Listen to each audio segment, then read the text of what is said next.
Today we're making Jemima's perfect double chocolate chip cookies. They are soft on the outside, yet chewy on the inside. They are perfect. For Jemima's cookies, you will need 4 cups of sugar, which are 2.5 cups of caster sugar, 1/2 cup of dark brown sugar, and 1 cup of light brown sugar.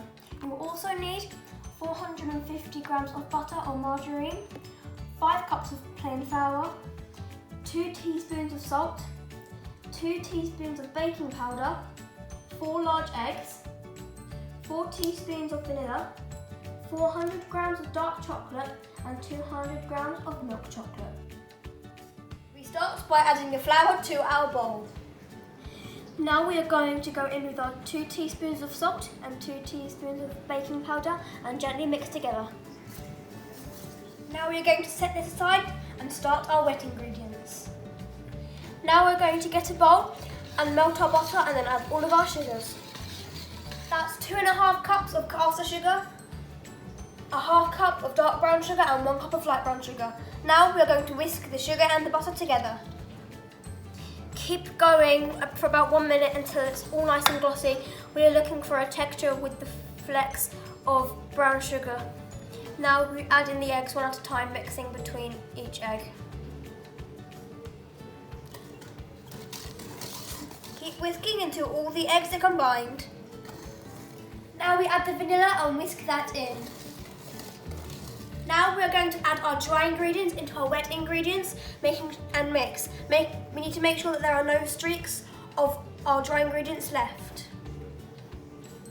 Keep mixing until you've got a nice smooth consistency. Now we're going to add in the chocolate chunks. Now don't worry, if you haven't got big bars of chocolate like we have, you can always just use chocolate chips. Now we're going to mix to combine all the chunks. Once the mixture is all combined, we're going to cover it with cling film and leave it in the fridge for 1 hour so that the dough can firm up. After 1 hour, the dough can come out of the fridge. We then take the cling film off and they are now ready to bake.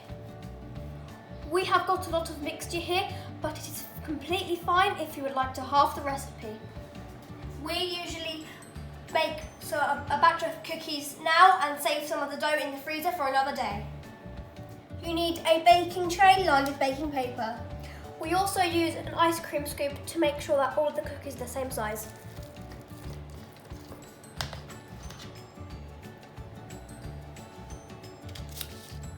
These now go in the oven at 190 degrees for 12 minutes.